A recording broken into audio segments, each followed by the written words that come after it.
Ya, bismillahirrahmanirrahim. Alhamdulillah, alhamdulillahilladzi arsala rasulahu bil huda wa dinil haq liyuzhirahu 'ala dinihi wa kafa billahi shahida. Asyhadu an la ilaha illallah wa asyhadu anna Muhammadar rasulullah ba'da. Amma ba'du, rabbi shrah li sadri wa yassir li amri wahlul 'uqdatam min lisani yafqahu qawli. Allahumma sholli ala sayyidina Muhammad wa ala sayyidina Muhammad kama shallaita ala sayyidina Ibrahim wa ala sayyidina Ibrahim wa barik ala sayyidina Muhammad wa ala sayyidina Muhammad kama barakta ala sayyidina Ibrahim wa ala sayyidina Ibrahim fil alamin innaka Hamidum Majid. Baiklah teman-teman, ya segala puji syukur pada Allah ya yang telah memberikan nikmat kepada kita semua sehingga kita dapat berkumpul pada saat ini walaupun dengan media Zoom. Tapi itu tidak menjadi kendala bagi kita untuk tetap menuntut ilmu ya, terutama ketika kita kuliah ya, yaitu malaikat akan menaungi ya, malaikat akan menaungi dengan sayapnya ya bagi orang-orang yang menuntut ilmu ya. Nah, kita juga tidak terasa ternyata sudah sampai pertemuan yang ke-12 ya. Padahal baru kemarin kita merasa itu baru saja masuk ya. Padahal kita baru kemarin ya, baru saja merasa baru masuk kuliah ya, atau sudah hampir selesai di semester awal ini ya. Wah ini kenapa nih? Ini bentrok ya. Oke teman-teman masih dengar suara saya? Nih kayaknya gangguan ya. Nah.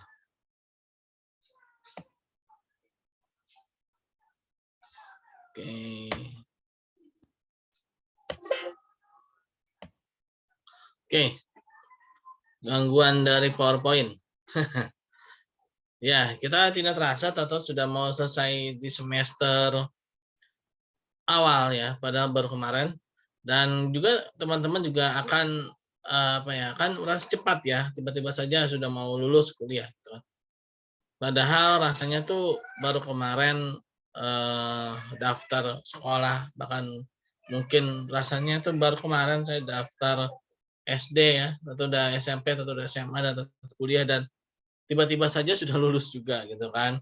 Nah, itu semua adalah salah satu sunatullah ya. Kehidupan di dunia ini ya. Kehidupan di dunia ini yang begitu singkatnya, yang begitu cepatnya ya, tanpa dirasa tiba-tiba saja kita sudah dewasa ya, sudah besar gitu kan. Dan juga mungkin tidak akan terasa lagi atau sudah tua aja gitu kan, atau sudah sudah manula saja. Nah, itu merupakan sunatullah ya. Kehidupan dunia memang kehidupan yang sementara ya, kehidupan yang kita tidak bisa berpegang hanya pada dunia saja gitu ya. Ya, melainkan juga harus berpegang pada akhirat juga ya. Walaupun selain itu juga tidak ada yang tahu juga ya kalau ada yang meninggal terlebih dahulu atau ada yang dahulu kita. Nah, itu semua adalah sunatullah gitu kan. Yang mana hanya Allah saja yang mengetahuinya ya. Nah, untuk kehidupan yang singkat ini ya, maka kita harus menyiapkan bekal dalam kehidupan kita ya. Nah, dalam menyiapkan bekal ini kita harus tahu ya, bekal apa yang harus kita bawa ya. Bekal apa yang harus kita persiapkan. Nah, dalam mempersiapkan bekal ini kita harus tahu mana yang bisa dibawa, mana yang harus ditinggalkan. Oleh karena itulah kita butuh yang namanya itu aturan ya, hukum gitu ya, dalam menyiapkan bekal ini gitu ya. Dalam menyiapkan bekal kehidupan di dunia ini ya, untuk perjalanan berikutnya ya, ke alam-alam berikutnya ya, yaitu ke alam barzah ya, alam kubur, lalu hari dibangkitkan ya, lalu alam dikumpulkan ya di yaumul mahsyar ya. Setelah dikumpulkan maka pada saat itu akan ada yaumil mizan ya, hari pertimbangan. Setelah hari pertimbangan lalu akan melewati sirat ya, jembatan. Nah, Setelah melewati sirat, barulah kita akan menuju surganya Allah Subhanahu wa taala yang abadi, ya. Nah, masing-masing itu ternyata apa namanya ada waktunya, ya. Ada waktunya. Nah, di dunia ini ternyata yang paling ini ya, yang paling apa namanya sempit atau yang paling sedikit waktunya, ya. Bahkan ada hadis yang mengatakan bahwa kita di dunia ini hanya seperti satu setengah hari saja, gitu ya. Atau bahkan ada yang bilang hanya beberapa saat saja. Nah, ini merupakan teguran ya bagi kita agar tidak terlalu memikirkan dunia, gitu ya. Boleh kita memikirkan dunia, tapi ya tujuannya juga harus akhirat juga, ya. Nah, oleh karena itulah ya, jadi kita harus menyiapkan bekal. Dan menyiapkan bekal ini kita harus tahu aturan, kita harus tahu hukum-hukumnya, ya. Kita harus tahu hukum-hukum apa namanya yang mana diterapkan ya atau yang hukum-hukum yang mengatur hal itu gitu ya untuk menyiapkan perbekalan menuju negeri yang abadi ya. Kalau bahasanya apa tuh? Nasyid itu ya, menuju negeri yang abadi itu ya. Oke. Eh Memang pada saat ini kita akan membahas mengenai hukum Islam ya. Sebenarnya pada pertemuan kedua itu kita sudah sedikit membahas ya, yaitu mengenai dasar-dasar hukum dalam Islam ya. Al-Masadirul Ahkam ya, fil Islam yaitu Al-Qur'an, hadis ya.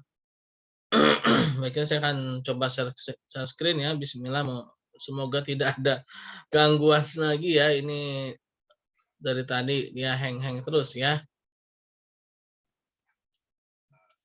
Oke.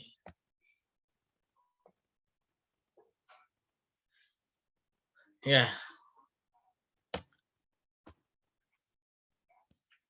agama Islam adalah agama yang sempurna ya. Kita sebagai penganut agama Islam, kita harus meyakini ya bahwa agama kita adalah agama yang sempurna ya. Ini menurut apa namanya setiap umat ya. Kemarin kan kita udah bahas ya. Jadi memang Allah Subhanahu wa taala itu sudah menjadikan setiap umat itu menganggap apa yang Tuhan-Tuhan mereka gitu ya, itu adalah yang terbaik ya bagi mereka gitu ya. Dan kita sebagai umat Islam ya, kita harus meyakini bahwa agama Islam ini adalah agama yang sempurna ya, yang mana Allah Subhanahu wa taala telah menyempurnakannya kepada Nabi Muhammad SAW ya, dan pada hari Haji Wada itu ketika diturunkannya Quran surat Al-Maidah ayat ketiga ya, yaitu pada hari ini telah Allah sempurnakan. Aku sempurnakan untuk kamu agamamu dan telah aku cukupkan kepadamu nikmatku dan aku telah ridhoi Islam sebagai agama bagimu ya. Nah, ini artinya bahwa risalah yang diturunkan dari Allah Subhanahu wa taala kepada para nabinya sudah sempurna, sudah selesai pada saat itu gitu ya.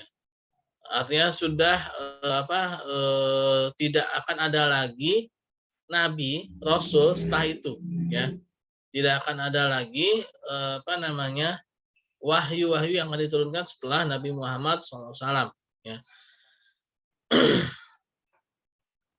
Dan juga dalam Quran surat Al-Baqarah ayat 208 dikatakan bahwa wahai orang-orang yang beriman, masuklah kamu ke dalam agama Islam secara keseluruhan, secara kafah, dan janganlah kamu mengikuti langkah-langkah setan, sungguhnya ia adalah musuh yang nyata bagimu ya. Nah, Islam adalah agama yang sempurna. Islam mengatur segala hal dalam kehidupan kita ya. Islam mengatur segalanya dalam hukum-hukumnya. Setidaknya mencakup 3 hal ya. Nah, ini gangguan lagi ya. Oke, teman-teman masih dengar suara saya? Ini saya nge-hang ini ya. Bentar. Halo? Dengar, Pak. Kedengaran, Pak. Ya, biarkan saja dia hang ya. Nah, Islam adalah agama yang sempurna, mengatur segala halnya, mengatur hukum-hukumnya. Nah, setidaknya ada 3 ya, yang kemarin kita sudah bahas juga insan larangan. Ya. Nah, dalam syariah inilah ya hukum itu ya, syariah itu hukum-hukum itu ditetapkan. Nah, dari syariah ini akan diharapkan akan menciptakan sebuah akhlak ya. Akhlak yang dapat memberikan keteduhan ya, keteduhan sebagai suri tauladan ya. Dan disinilah namanya ihsan ya, yaitu pada akhlak. Nah, pada pembahasan kita sekarang ini yaitu mengenai syariah, ada hukum mengenai ibadah dan hukum mengenai muamalah. Nah, hukum mengenai ibadah ini ya, dia bersifat statis ya. Hukum mengenai ibadah ini bersifat statis. Artinya apa? Tidak ada pengembangan ya kalau dalam ibadah. Jadi ketika Allah Subhanahu wa taala itu sudah menetapkan untuk menyembahnya seperti ini ya seperti ini gitu ya. Tidak ada pengembangan kecuali kalau itu adalah muamalah 5 waktu, misalnya sholat subuh. Nah, dalam sholat subuh sudah ditetapkan rakaatnya 2 ya. Maka tidak boleh ditambah atau dikurangi. Nah, tidak boleh ditambah atau dikurangi. Nah, adapun kalau sholat zuhur, asar, ya lalu sholat isya ya 4 rakaat. Nah itu kalau ada pengurangan itu bukan karena ini ya itu adalah rukhsah ya. Jamak qasar itu adalah rukhsah, bukan hukum asalnya atau hukum azalinya ya, hukum asalnya. Itu adalah ya 4 rakaat ya. Nah, tapi rukhsahnya diperbolehkan kalau ada syarat dan ketentuan yang berlaku, maka boleh dijadikan 2 rakaat ya. Nah, itu lain lagi ya, itu bukan merubah hukum ya. Artinya hukum dasarnya tetap 4 rakaat ya. Tapi karena ada rukhsah, ada keringanan, karena ada sesuatu yang terjadi gitu ya, yaitu melakukan perjalanan yang melebihi 90 km ya kalau secara fikihnya. Nah, itu diperbolehkan untuk dirukhsah, diberikan keringanan untuk melaksanakan sholat menjadi 2 rakaat atau digabung waktunya ya. Nah, itu ibadah ya. Jadi dia sifatnya sudah fix ya, ibadah itu sifatnya sudah fix, sudah tetap gitu ya. Nah, beda dengan muamalah ya. Muamalah ini dia memang bersifat fleksibel, dia bersifat terus berkembang ya. Selama dia tidak menyentuh ke hal-hal yang haram ya, maka muamalah itu diperbolehkan ya seluas-luasnya ya muamalah. Ada muamalah itu banyak ya, ada politik, ekonomi, sosial ya, hubungan masyarakat, ekonomi ya banyak sana, ada bank, ada asuransi, ada leasing, ada mortgage, ada ventura, ada lain-lainnya ya. Nah, itu adalah dalam masalah ekonomi. Memang ekonomi ini paling banyak ya, tapi bukan berarti ketika bicara masalah muamalah itu selalu ekonomi, tidak ya. Karena saya juga sudah sampaikan bahwa ekonomi muamalah itu dia mencakup banyak hal, salah satunya adalah ekonomi ya.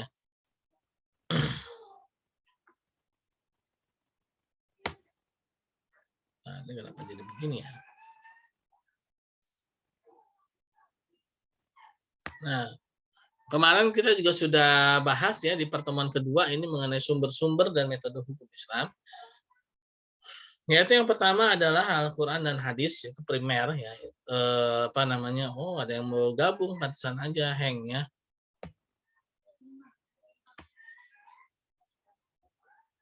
Oke, primer yaitu Al-Quran dan hadis itu adalah sesuatu yang sudah pokok dalam hukum Islam ya.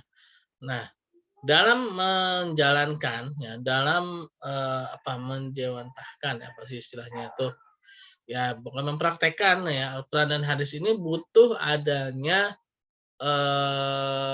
kalau dibilang itu bahasanya mahzab ya, kalau ya seperti mahzab ya, artinya ijtihad ya, adanya pemikiran-pemikiran untuk mencocokkan apa yang diperintahkan dengan kondisi gitu ya. Contoh misalkan zakat ya, tentang zakat.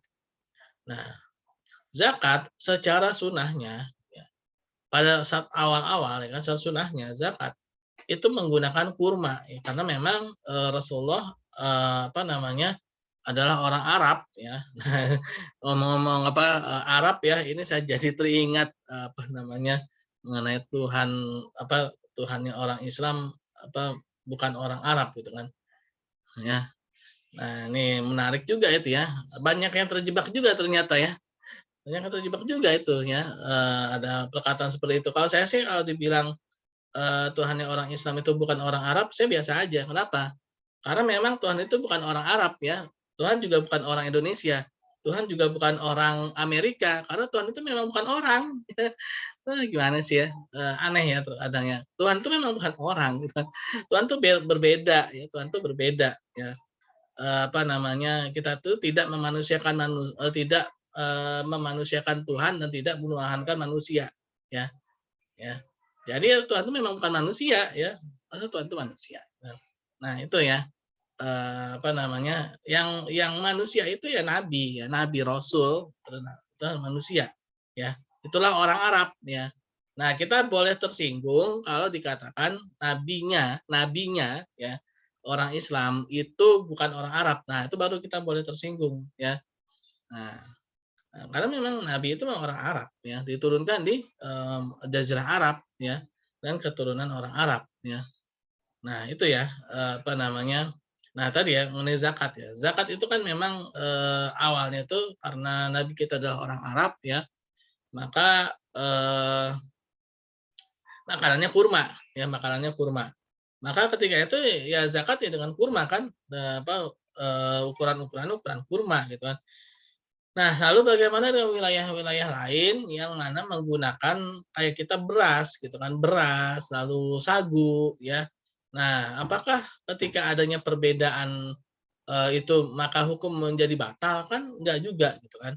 Kalau seperti itu jadinya apa namanya? Mu'tazilah ya. Itu jadi namanya itu Mu'tazilah ya, itu orang-orang yang apa sih? Dia gagal paham ya, orang Mu'tazilah itu orang gagal paham ya, atau bahasa sekarang itu orang-orang Islam liberal gitu ya. Mereka orang-orang yang gagal paham ya. Mereka menganggap karena kondisinya beda maka hukumnya batal. Salah, ya bukan itu ya. Maka harus dicocokkan. Makanya ada mazhab ya, ada penafsiran-penafsiran gitu kan dalam menjalankan syariat atau hukum ini gitu kan. Adanya sekunder, adanya turunan ya, adanya turunan. Adanya kias ya, kias itu membandingkan ya, karena istihsan mengambil yang terbaik, ijma itu kesepakatan ya, istislah itu mengambil yang terbaik juga hampir sama dengan istihsan ya.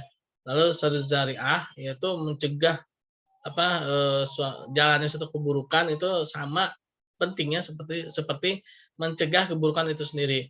Lalu ada lagi urf yaitu adat istiadat ya, urf ya.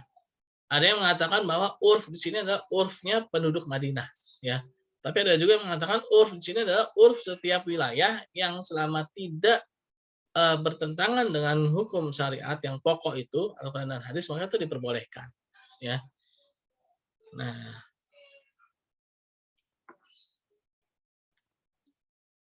mungkin kalau di sini kita urf itu seperti falsafah ya, ideologi ya, kebudayaan ya, ideologi, pemikiran ya, yang apa yang dijadikan membudaya di wilayah itu gitu ya.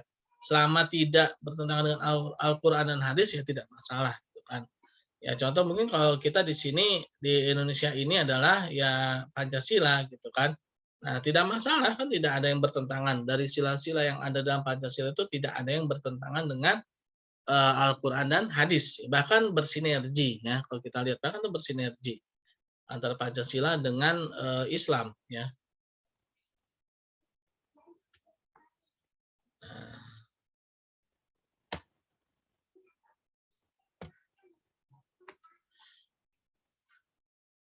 Nah, falsafah syariah sebagai landasan filosofis fikih ya. Nah, ini apabila kita lihat ya, pertama diawali dengan akidah ya. Jadi dalam menjalankan hukum itu harus ada langkah-langkahnya ya. Kita tidak bisa serta-merta langsung menyuruh orang menjalankannya tanpa adanya langkah-langkah, step-stepnya ya. Bisa saja, akan tapi itu akan menjadi hanya paksaan ya, atau tanpa adanya kesadaran ya, tanpa adanya kesadaran. Ini sangat berbahaya ya.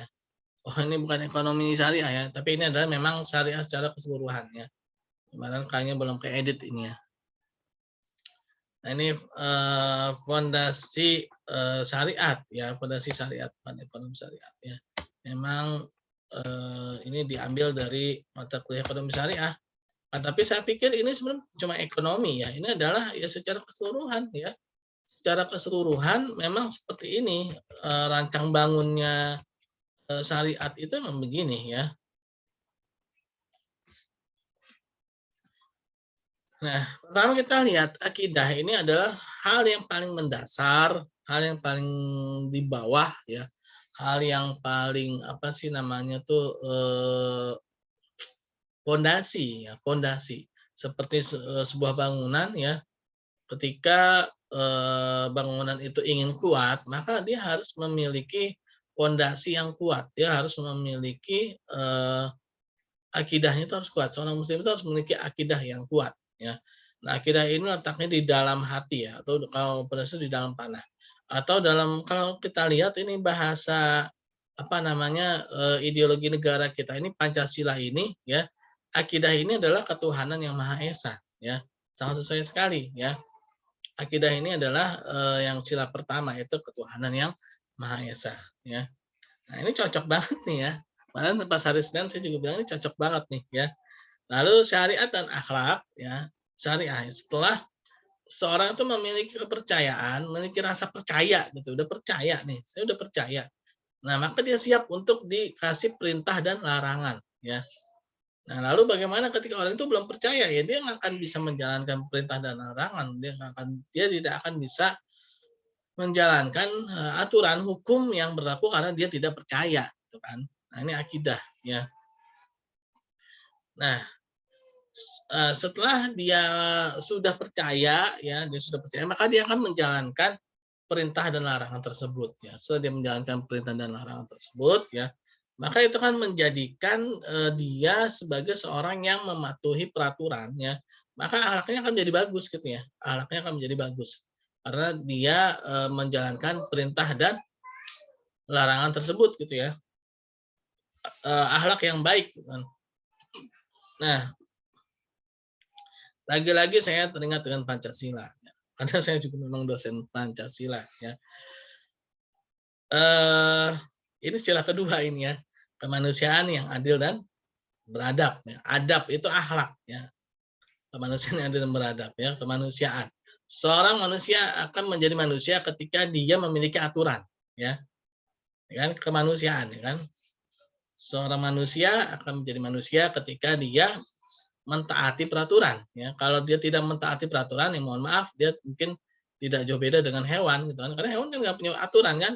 Dia mau apa sih? Dia mau hancurin bangunan mungkin dia nggak akan diapa-apakan atau ya mungkin akan dipukul ya, oleh manusia gitu kan. Hewan saja ketika dia melakukan suatu kesalahan kita menghukumnya gitu kan. Apalagi manusia gitu yang diberikan akal dan pikiran, yang diberikan kelebihan-kelebihan gitu kan. Nah, kemanusiaan ya, yaitu memanusiakan manusia ya, memanusiakan manusia, maka dia harus menjalankan peraturan ya, yaitu syariat. Syariat itu kan aturan, ya kan? Syariat itu aturan ya. Secara arti syariah itu aturan, syariatnya kan orang tua kita dulu tuh sering bilang, ya kalau syariatnya gimana? Maksud itu caranya, aturan itu seperti apa gitu kan. Ketika sudah menjalankan aturan ya, sudah menjalankan apa namanya? Hukum-hukumnya ya, nah, maka akan terciptalah adab tadi gitu kan, ciptakan adab.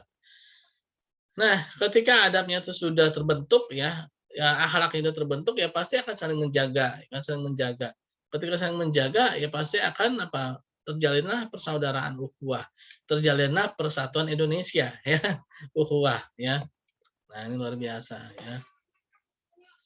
Nah, ini terus terang aja ya, saya nggak ada niat sama sekali awalnya ya ketika membuat ini apakah ini sesuai dengan Pancasila atau tidak ya ternyata ya subhanallah ya masya Allah ternyata ini sesuai sekali dengan Pancasila ya. Nah lalu ya ketika udah ada persatuan sudah bersatu gitu ya sudah bersatu ya nah ini butuh adanya apa kalau udah bersatu pemimpin ya ada hukum ya ada hukum untuk semuanya ya hukum itu mencakup keadilan, ya, keseimbangan, kemaslahatan, ya. Nah, ini ya kerakyatan yang dipimpin oleh hikmat dalam kebijaksanaan, dalam perwakilan, dalam permusyawaratan perwakilan, ya. Nah, cocok banget ya hikmah ya. Ada hikmah, ada keseimbangan, ada kemaslahatan ya, perwakilan ya, adanya keadilan ya, hikmah ya. Kok saya jadi jadi apa nih? Jadi ngajar Pancasila ya. Tapi nggak masalah ya. Ini memang cocok gitu loh kalau saya lihat ya. Nah, terus tujuannya ya, yaitu sejahtera dunia akhirat, material dan spiritual, yaitu keadilan sosial ya bagi seluruh rakyat Indonesia ya. Itu kan tujuan kan? Sila kelima itu tujuan ya. Nah, itu ya, ini cocok banget lah ya. Oke. Nah, itu ya, ini falsafah syariat ya.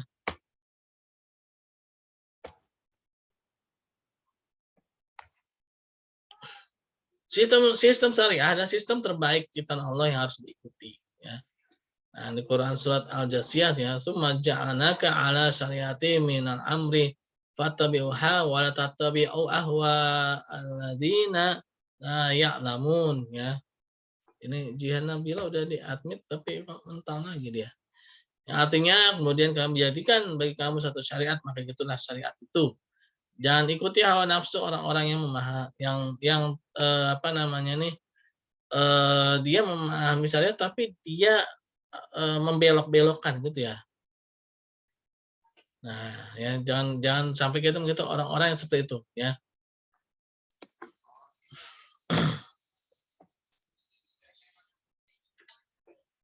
Nah, ini dalam sebuah kitab ya, bahwa syariat itu, tata cara itu memiliki tujuan atau memiliki maksud ya, maksud inti terdalam dari tujuan agama Islam ini. Ada beberapa ulama ya yang apa namanya menafsirkan maqasid syariah ya. Yang terkenal itu adalah Imam Al-Ghazali dan Imam Syatibi ya. Nah, Imam Al-Ghazali mengatakan bahwa ada 5 maqasid syariah ya. Al-khamsah maqasid syariah, ada 5, yaitu menjaga agama, menjaga akal, menjaga jiwa ya, fisik ya, menjaga keturunan, dan 5 menjaga harta ya. Itu maqasid syariah menurut Imam Al-Ghazali ya. Ada lagi Imam Syatibi mengatakan bahwa maqasid syariah itu ada 3, yaitu mengandung daruriyat, hal-hal yang primer yang penting yang mengancam nyawa ya. Lalu hajiat ya, primer, dan tahsiniyat ya. Nah, itu menurut Imam Syatibi ya. Nah, setiap ulama itu dia membuat rumusan ya mengenai apa sih tujuan atau apa sih yang menjadi maksud dari syariat agama Islam ini gitu ya. Nah, ini merupakan salah satu tujuan ya, agar kita mewujudkan kemaslahatan ya, ada kemanfaatan bagi semua kehidupan manusia. Ya, dengan adanya hukum ini ya, dengan adanya hukum ini kita diharapkan akan memberikan kemaslahatan atau kemanfaatan bagi seluruh manusia ya.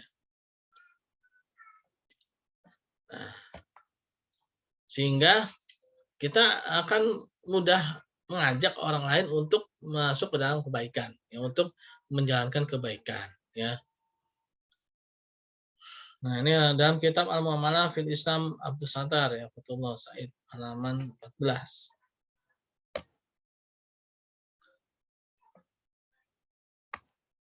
Nah, karena sangat pentingnya ya hukum muamalah ini, dalam Al-Qur'an mengenai muamalah adalah ayat yang paling terpanjang ya.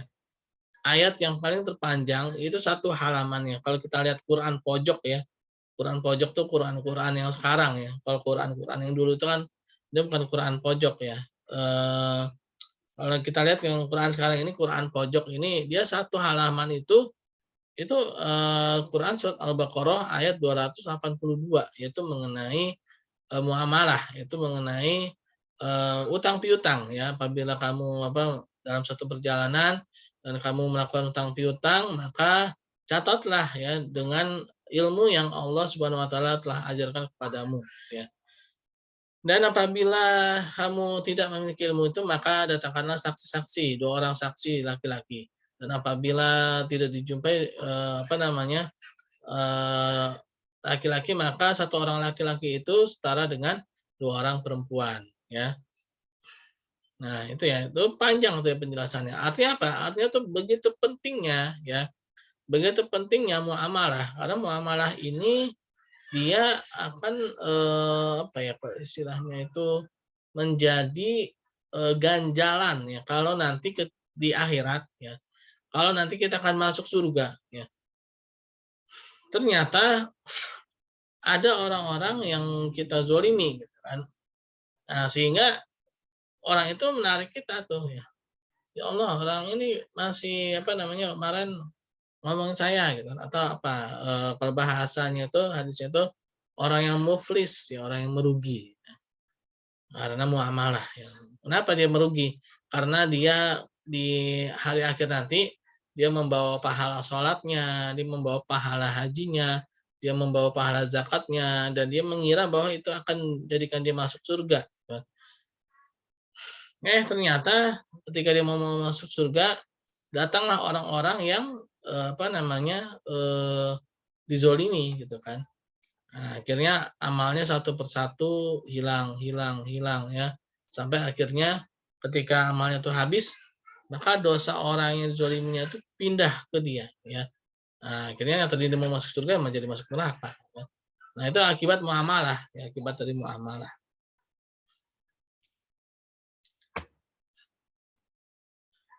Nah, ada beberapa perbedaan tadi ya, sedikit banyak tadi saya sudah sampaikan mengenai perbedaan ibadah dengan muamalah. Kalau ibadah itu dia bersifat tetap ya. Artinya apa? Dia tidak akan berubah hukumnya. Ya, hukumnya sholat subuh 2 rakaat 2 rakaat ya. Lalu kalau muamalah itu bersifat elastis. Nah, ibadah itu bersifat sabitah ya. Yaitu tetap sabit ya, kuat ya. Nah, kalau muamalah itu mutaghayyirah ya, yaitu tagrir ya, sesuatu yang lemah ya, apa, elastis, fleksibel ya.